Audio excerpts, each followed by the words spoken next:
The following content is meant purely for educational and informational purposes and should not be relied upon as financial, investment, legal, tax, or any other professional advice. This is the Fundamentals podcast, where we demystify crypto and help you navigate this ever-evolving internet-native economy. In this episode, we're joined by Mathijs, who is an associate partner at Maven 11, a crypto-native fund that partners with brave outliers challenging the status quo by redefining ownership. We discuss Maven 11, their investment strategy, and how they approach the market, the characteristics of crypto that make it an attractive asset class, and how Maven 11 analyzes projects within the space. We speak about value capture and how it should be assessed, the most important KPIs in crypto, evaluating long-term sustainability, and distinguishing between projects that are great technologies versus those that are great investments. We break down Maven 11's approach to investing in the blockchain market sector and dive into the details of their thesis on modular blockchains. Finally, we walk through some case examples from Maven 11's portfolio, speak about how they support the projects they invest in, discuss managing risks, and the biggest challenges that funds face in this space today. So tune in for a great discussion about how Mathijs and Maven 11 approach the market.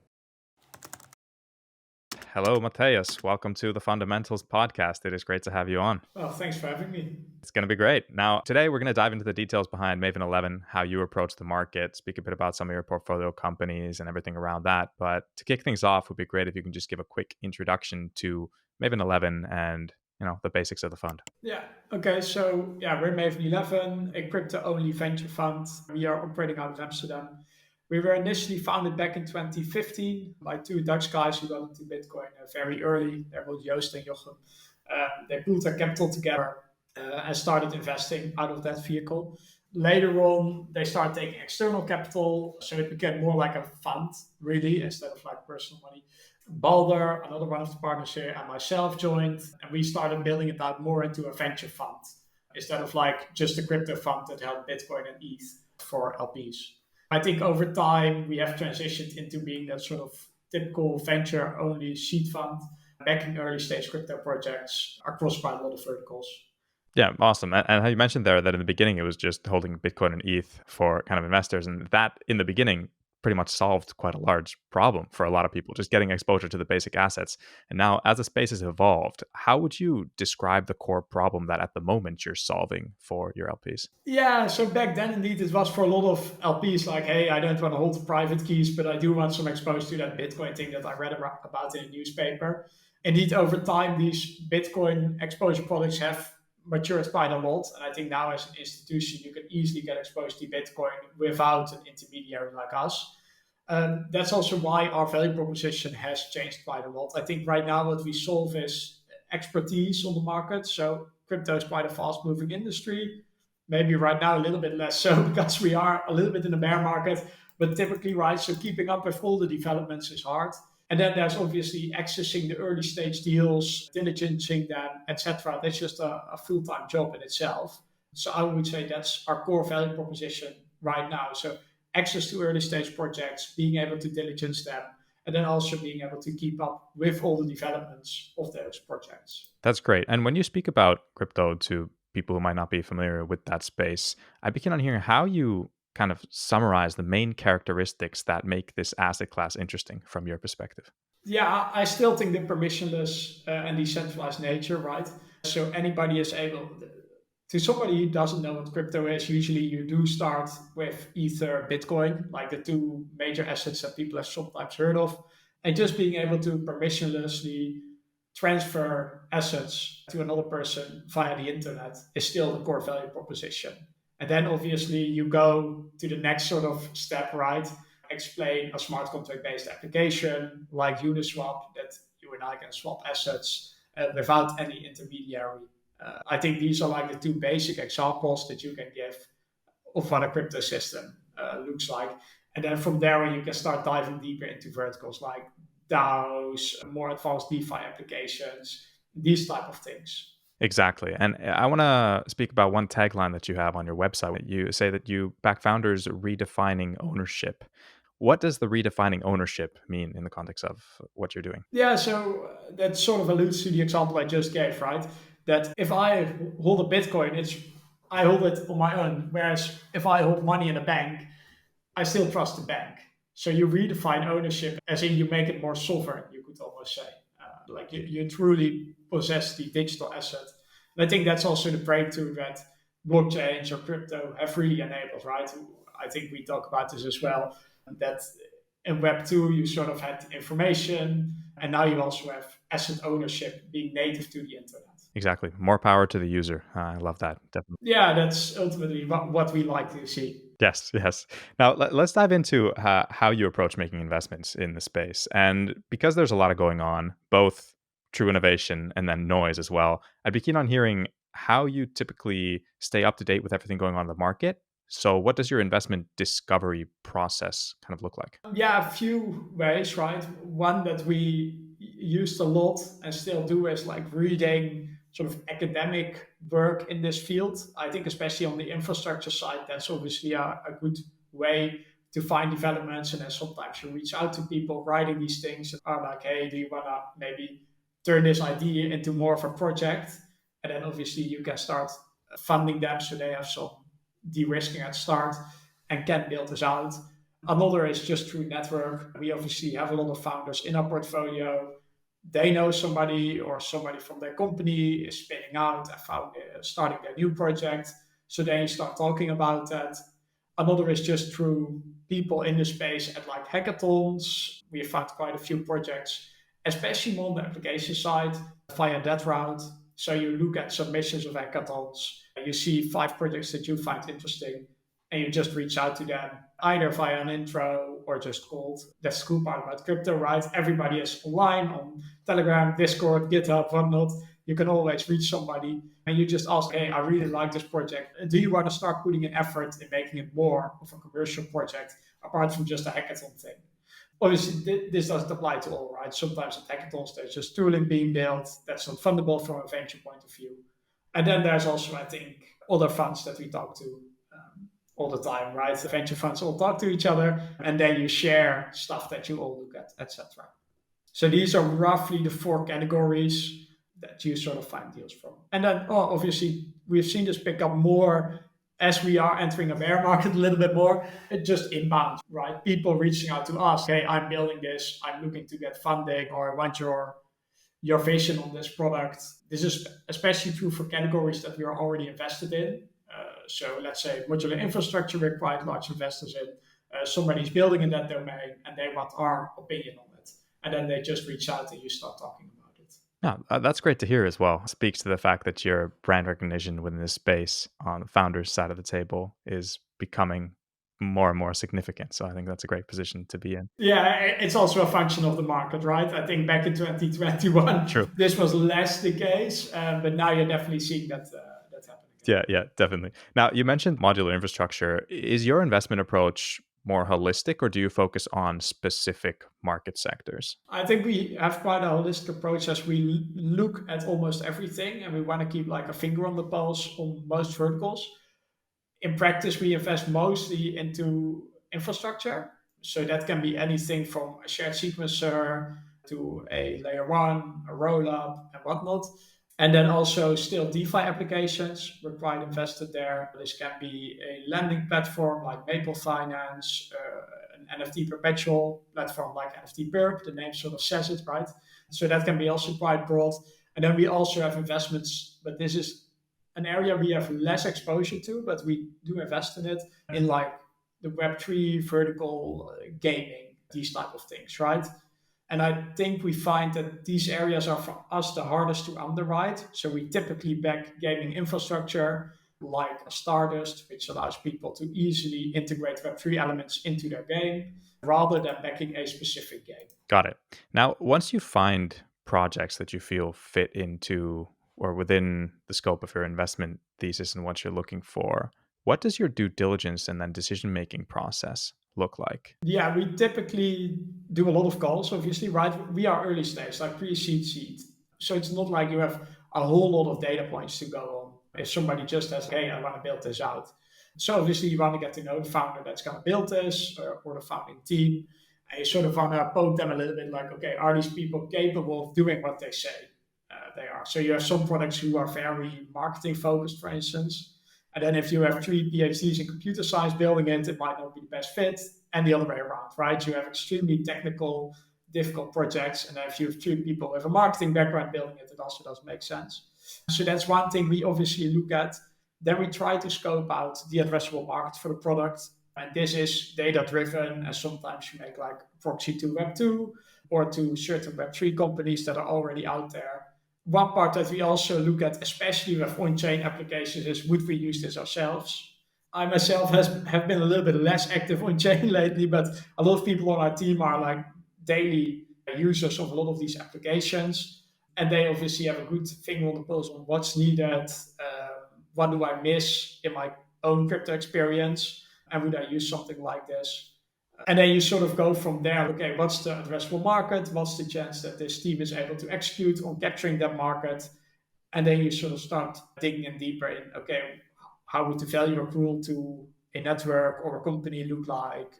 What's their roadmap? Is it somewhat feasible? And then how much do they want to raise? Do they have enough capital to execute on these goals? And what sort of valuation would that warrant?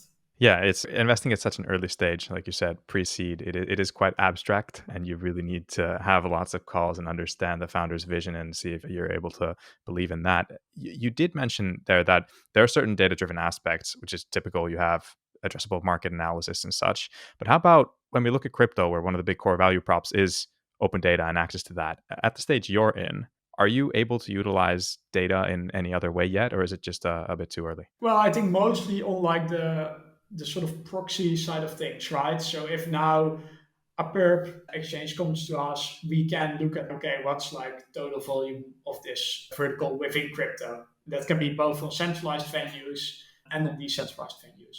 So there you do have that to some extent. At the same time, in crypto, it's not very easy, especially on chain, because you have like daily active addresses, but not really users, right? Especially in the last year, I think sort of every project that alluded to an airdrop suddenly got a lot of users. So there's also a lot of noisy data, I think. So for us, that's definitely hard. But we do look at it mostly through the lens of, okay, what could this grow into? And then if something is already live, you obviously do have data points to use. Yeah, you are spot on. And when we speak about these daily active addresses, for example, we just released a new feature on Token Terminal, like cohort analysis charts, where you can actually view the stickiness of these addresses over time in different protocols. And you mentioned airdrops there, which typically look pretty brutal on these cohort charts. And it might take a while for the actual organic activity to pick up again post airdrop and start showing more greenish colors on the cohort chart and start being more sticky. But yeah, quick marketing speak, super nice new feature on Token Terminal. Do go check it out. These charts make it really easy to understand the stickiness of user activity over time. It's great. Yeah, but it is sort of a cool thing, right? So we talked about this at the start. I sometimes tell my non-crypto friends, which I still have some, about crypto. And then I say, imagine a McDonald's where you would become like part owner of the thing if you were one of the first 1,000 customers. And everybody is intrigued by that concept. So I do think airdrops have a utility, but at the same time, I think the pseudonymous nature of crypto networks do make it hard for them.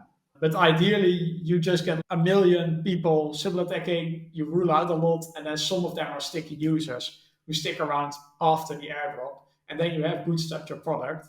That's like in the ideal scenario how an airdrop plays out. I'm not sure if that's the case in practice. Now, I'm glad to hear you still do have friends outside of crypto. They've been willing to listen to your thoughts on this space all the time. I feel everyone kind of loses them along the way because that's all we talk about. But yeah, so when you do look at data, what are the main KPIs that you like to focus on? Is there anything that especially stands out? Yeah, for some applications, obviously you have on-chain metrics, right? Like daily active users, revenue to some extent. But that's also obviously a little bit hard to look at, like there's incentives, then there's revenue. So what remains after you deduct the incentives? And then at the early stage, and especially on the venture side, so things that are not yet live, not really KPIs, but we look at like the number of founders. In general, I found that a founding team of more than one, so 2 or 3 co-founders, is just way more de-risked already than just one person building a thing. We look at like track record in the industry. So has somebody been around in crypto for a cycle or 2, so that they also know how it is to build in quite a brutal bear market when your daily active user numbers are just going down only, and it seems, okay, this is going nowhere. And then it's hard to continue to build with the same conviction. and even more energy every day. So that's also something we look at. Yeah, definitely. That's a really important point that you alluded on there is that you have the financial KPIs, but also the alternative KPIs that aren't necessarily based on on-chain data that are super important at the stage you're investing at.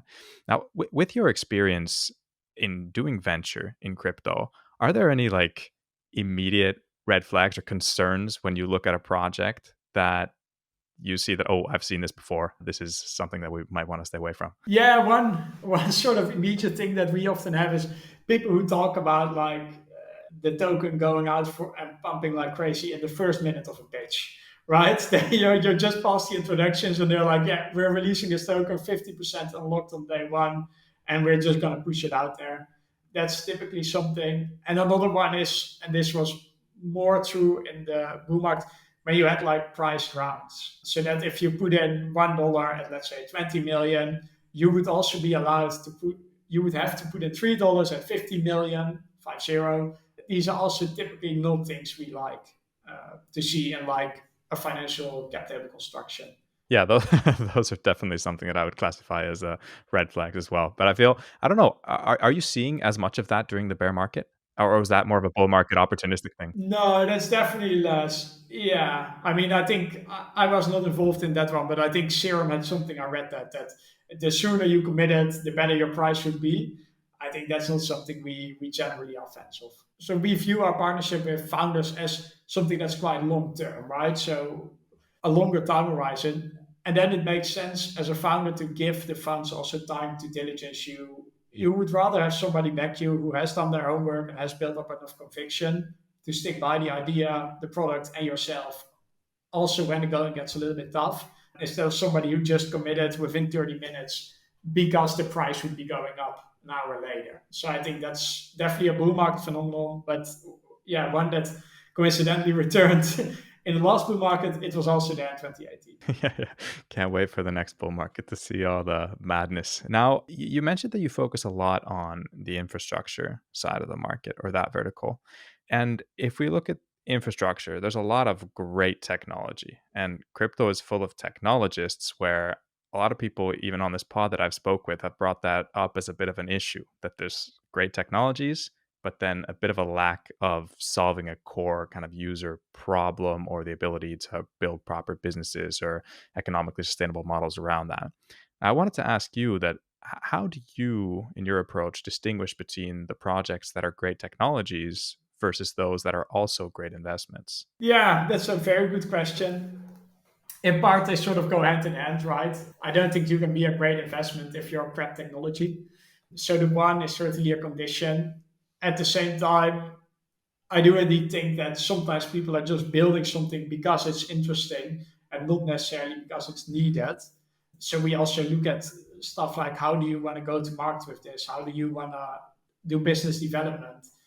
You also need to be a little bit salesy sometimes, right? To just sell the idea of a crypto protocol and decentralization. You can't just say, oh, it's needed, and then people will start to use it.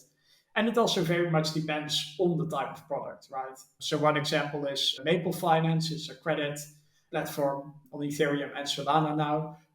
I think there the product is way more catered towards like institutional allocators and LPs that have a good understanding of credit and underwriting and risk, etc. So there you need to sell more to these people. Whereas something like, let's take an outlier example, Flashbots, maybe doesn't need to go and sell to institutional capital allocators as much. Yeah, that's true. I think that's a good framing as well to think of who they're selling to. Yeah, and then something like Zapper is way more focused at a consumer, right? So you have just different companies looking at different end users or clients or whatnot. And there you need to assess, okay, what language do you need to speak to talk to these users? Another example here is Celestia. They are selling to roll-ups and developers. I don't need somebody who can wear a suit and is like very financially knowledgeable on sharp ratios and whatnot to tell why this product is interesting.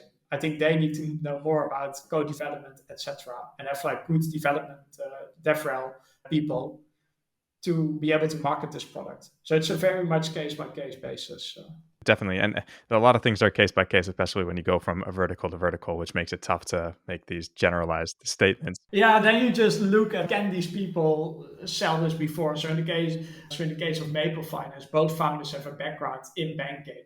I think it's very useful if you want to build a product like this, because you know a little bit how it works in TradFi, you know what people you're going to be talking to, and then you can sort of distinguish, okay, this is more than just interesting tech. They also know how to market it and push on BD. Yeah. And if we try to generalize a little bit in terms of value capture, from a protocol's perspective, how do you as an investor assess value capture? Because there have been a lot of different models and a lot of debate on at what point protocols should start capturing value from the value that they generate, etc. So what is your view on that? Yeah, that's the famous research, right? Yeah, I think you also can distinguish there between layer ones and layer twos, or more infrastructure focused projects and applications.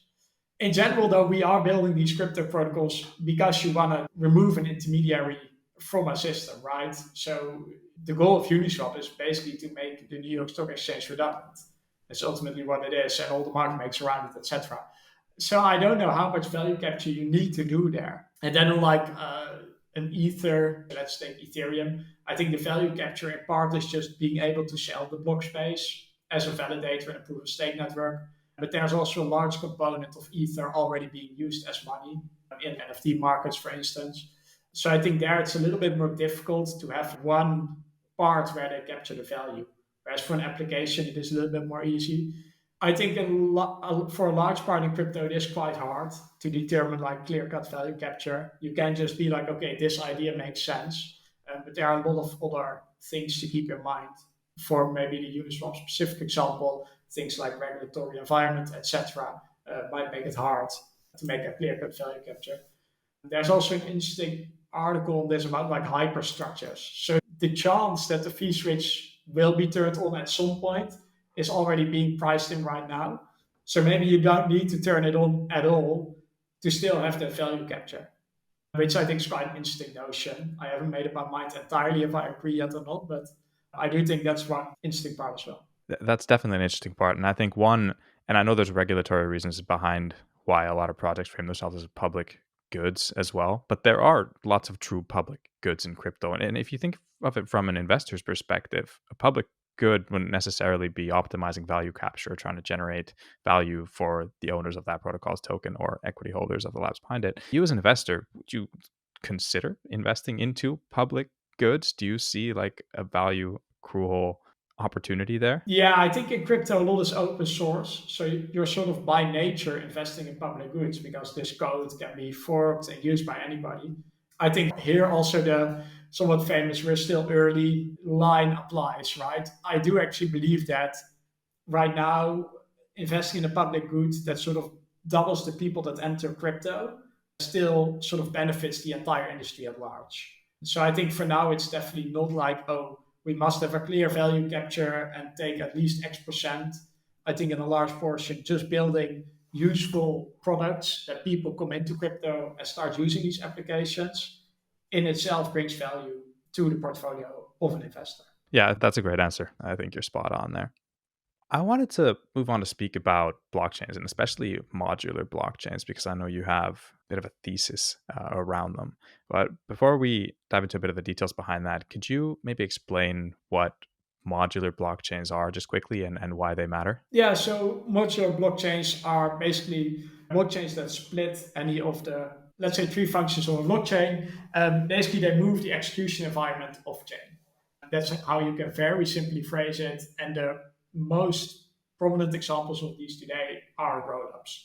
I think this line of scaling has already been around for a long time. You could argue that Bitcoin Lightning was one of the first to sort of propose this, right? Where you moved the settlement, or not the settlement, but the execution of transactions off chain, and then you ultimately settled them back to the Bitcoin base layer. And then Ethereum took that a way bigger step forward with the notion of plasma, later on rollups, where you could execute smart contracts, etc., off chain in a way more scalable manner, and then settle or dispute them on the Ethereum base layer if needed. In order to do that, you need data availability, consensus, and then execution and settlement. And a modular blockchain is one that splits out various components of these four. Got it. And when the first blockchains came out, think of something like Bitcoin with a monolithic design where all tasks were carried out on a single layer. Does the modular blockchain represent like a paradigm shift or just in your perspective a natural evolution in blockchain tech? Yeah, I think a natural evolution. It will also be a paradigm shift because it allows for so much more developments to take place, right? You can more easily play around with things if they're not all in the same system.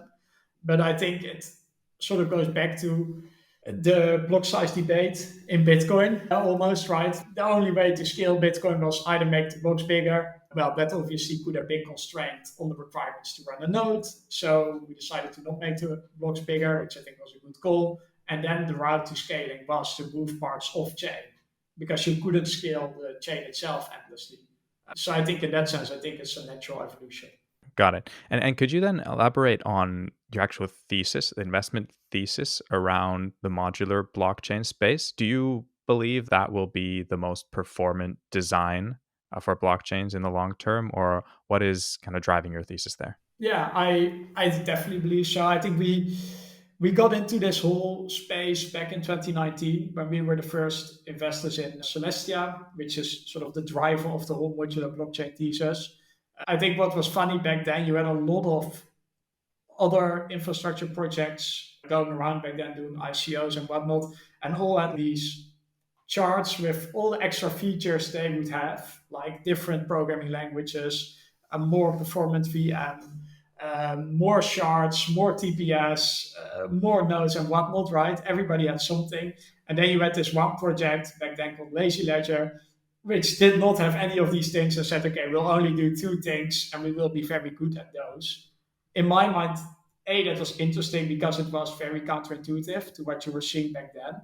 But B, it also makes some sense that you specialize in doing a few things and then you're getting better at them than somebody who tries to do 10 things, right? That sort of, I think, happens in the economy all the time. So I think that's also part of our modular blockchain thesis that if you specialize in doing one thing very well, you will be more efficient, more performant, etc., compared to a network trying to do all these things at once. That makes a lot of sense.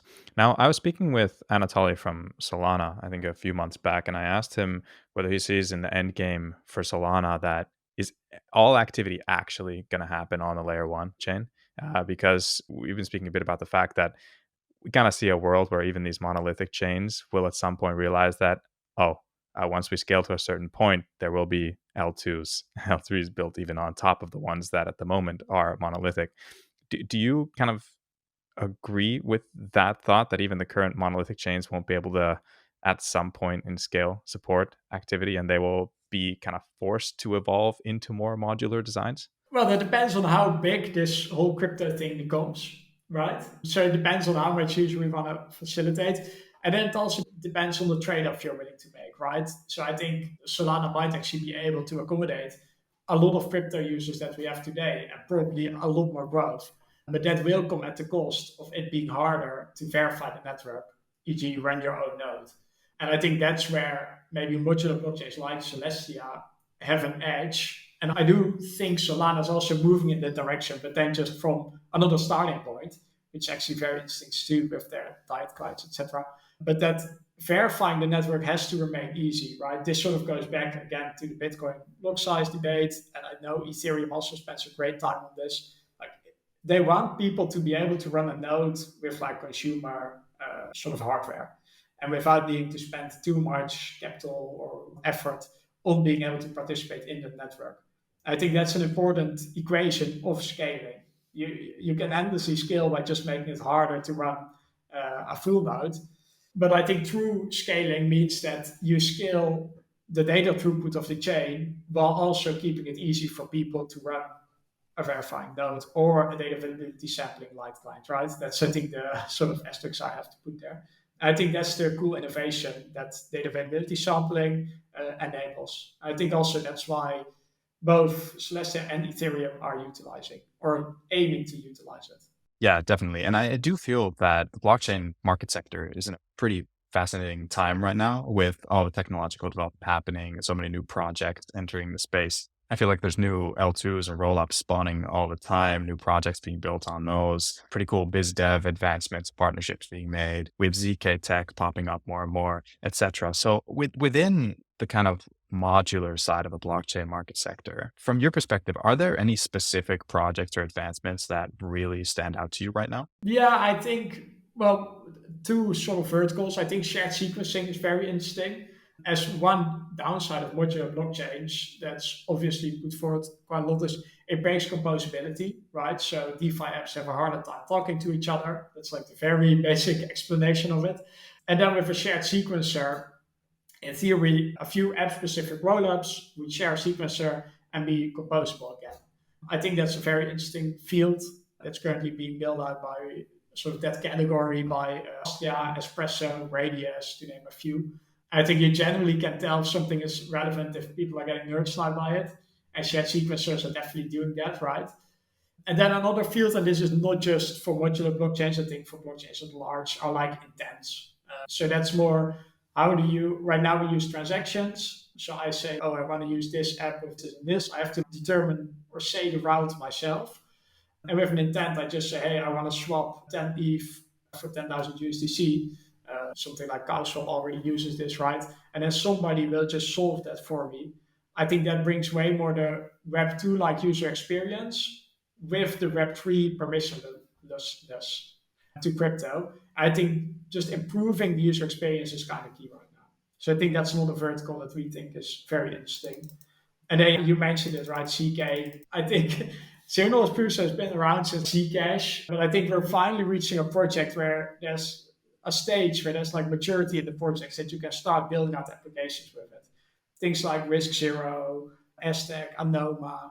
These are all very interesting projects in that domain that I hope also use CK beyond just CK rollups, but also for other interesting use cases. I saw a hackathon project with Risk Zero where you could prove an exploit existed in a certain piece of code without having to show where it is. I think these type of use cases are pretty cool. And I hope to see these come to life in the next 2-3 years. Way more. Yeah, that is fascinating. I think the emphasis on improving user experience, I agree with you 100%. That is needed. Now, let's speak a bit about your portfolio because you have built quite an extensive list of investments, which is always great to see. And based on everything that we just kind of discussed here in terms of your approach to the market, it would be amazing if you could maybe share a case example from your portfolio that really exemplifies kind of your investment philosophy within this space, and maybe then walk me through like a thesis behind each. And as you mentioned, you focus on infrastructure, but then also do DeFi. Maybe if you could do one of both, that would be great. And I'll let you pick whatever case you feel most suitable for this. Yeah, definitely. Yeah, so let's start with the DeFi one. I think one good example where we have been very active is Maple Finance. I mentioned it earlier already. It's a credit protocol that allows for both collateralized and under-collateralized loans with crypto rails as a backend, basically. So you could be a lender there, a large institutional lender. You want to lend out to a Bitcoin miner, a market maker, or whatnot, and the platform is used to underwrite these loans. I think our thesis here is quite clearly that, okay, we believe that crypto backends are more efficient than TradFi backends. So then a platform like this should do well. I think here we also, when we started talking to Sid and Joe about an investment, they asked like, hey, would you like to be involved in the platform, etc. And we said, yeah, of course. I think it was a little bit of an underestimation on our end how much work it would be to be an underwriter. But now we have M11 Credit, which is an entirely separate thing from the venture fund. There's like 6 people working there full time, and they do credit underwriting in crypto. And I think that's a pretty cool example of where a venture fund like us can be very actively involved in building out a protocol. And then on the infrastructure side, I think I already mentioned shared sequencing, so I'll just go with Astria here. It's the shared sequencer. It's built by Josh Bowen and Jordan. I met Josh Bowen at one of the Celestia offsites. He was back then an employee of Celestia Labs. And it was quite clear that, okay, this guy's amazingly talented, but he also wants to start his own thing at some point. So then we started chatting, and he at some point spun out Astria out of Celestia Labs, and we gave him a an initial amount of money to get incorporated, do the first few hires, etc. And also ended up leading a seed round. And I've just been helping him out to build a project since then, right? With the most basic examples of incorporation advice, legal advice, to the more nitty-gritty stuff like, okay, how many advisors do you want as a crypto project? Who brings value to you, etc. And what do you look for in hires? What's a good go-to-market? When do you start marketing your product? Ideally, you have something to talk about before you start talking about it, etc. Yeah, definitely. And I love what you said there about, in addition to providing capital, you're able to actually help these teams build out the protocol. Like in the Maple example there, with working with them super closely. And that would have been one of my questions, like how do you support portfolio companies beyond providing capital? But I think it got pretty clear on that answer there. And I'll ask it in a more general level of, as you interact with these early stage projects, what kind of help do you feel that is in highest demand from the project's perspective to investors? Yeah, it depends a lot on the stage, right? A pre-seed company by 3 guys out of hackathon needs something else than a Series A type of company. One sort of general remark I'll make on this is that there's somewhat of an asymmetry in what we see on a daily basis and what founders see. They're obviously busy building a company, and we see the market sort of at large. So we typically like to say that we are their eyes and ears in the market. So for instance, that means flagging somebody like, hey, the funding environment just got considerably worse. Consider that it takes longer to potentially raise a next funding round, and just flag that to them. Or the other way around, we've also had this where I had to push founders like, you can really go out and raise a round right now. And they were like, no, we need to have way more hires, way more product, and just have reach these milestones. And I was like, well, no, you don't need that. Just go out right now. So that's something also in the same vein there, hiring, right? We see across our portfolio if it's harder to get talent, if you need to pay higher salaries, etc., or if the sort of market becomes easier, you can start acquiring more talent at a better cost. And then there's the obvious things like, maybe very basic. How do I announce my fundraise? How do I announce this product milestone? When do I make noise about something? And when it's better to just be quiet a little bit? These type of things. And then one thing I've picked up over the years is event planning. I think that's something we're quite active with. So we organized the Modular Summit in Paris, again, with the Celestia team, after doing it in Amsterdam the year before. And that's just a nice way to be able to contribute to a portfolio company. It does mean picking out lunch menus, etc. Whereas you think you are a venture investor, then you're almost a wedding planner. But it is very nice to see, right? And you also get insight into how it is to work with the teams of these companies. And that's only good, I think. Yeah, no, I'm glad you brought that up, because that is true. The founders are deep in the weeds, focused on building their business. You need to give them, or be able to support them and give them all the headspace that they need to focus on that. And sometimes you might end up being the wedding planner, but that is a huge help. That is a huge help. Yeah, well, we hope so. Yeah, definitely. Now, purely from an asset management perspective, I'd be keen on hearing how you approach managing risks in a space where, if you look at traditional venture, you don't have the liquidity aspect that you have to think of on a day-to-day basis. But running a venture fund in crypto, and it being at the stage you're at, most investments probably are not liquid yet, but liquidity comes into the picture at some point. So how do you think of that? And do you have any specific kind of risk management approach where you think of taking stakes off the table if the market does something that you feel is irrational, or anything else? I mean, in general, we partner with projects for quite a long term. At the same time, once a project sort of mature enough to stand on its own feet, as a fund, you also have the mandate to take some risk off the table.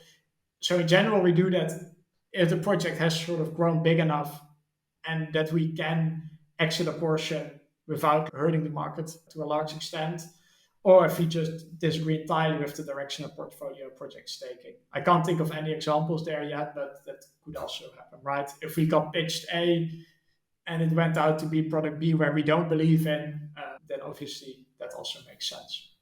And apart from that, we are a venture fund, but we also hold hedge fund-like assets. So Ether is a large position of ours. There we just track daily developments, and that also means macroeconomics these days. and these type of things. And then you obviously look more at it like a trader, I would say. Not that we trade on a daily, weekly basis at all, but then you more think in these type of things. Got it. Yeah, that makes a lot of sense. Now, what are the biggest challenges that you face as a fund in this space then? Yeah, I think right now just explaining why crypto exists in the first place, right?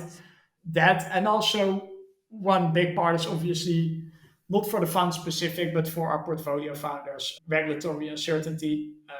A lot of founders just want to know, like, okay, well, we don't have any founder who's like, oh, I don't want to be compliant. They all want to be compliant and follow every rule there is, and they do to the best of their sort of knowledge. But the rules are not entirely clear sometimes. So I think in a large portion, just clarity on that end. Okay, what do I need to do?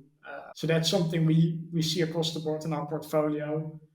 And then obviously right now, I think it's just harder to build a crypto project than it was 2 years ago when you felt like, oh, the whole world is going to enter crypto any minute now. And now it's more, okay, we are swimming a little bit against the stream here. So just be there for people, even though maybe daily active user numbers are down, etc. Continuing to support them in whatever way you can. Got it. And then just finally, you mentioned that it's also important to be more aware of what's happening in the macro environment, which is very true. There's a lot more going on. We also have more regulatory pressure entering and like steps being taken. Crypto has become a topic of political discussion in a lot of countries.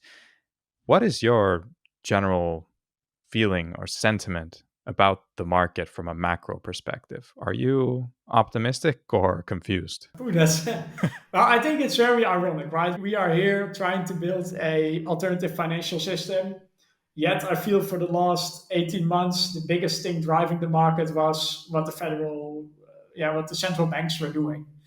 Even though in theory, our system should be disconnected from that. That's the whole goal of building alternative asset classes like this.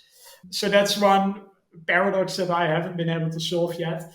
At large, I think these times are when you build for the next wave of users, right? Crypto is inherently a lot of speculation because it's 24/7, it's internet native, it's permissionless, and it's very global.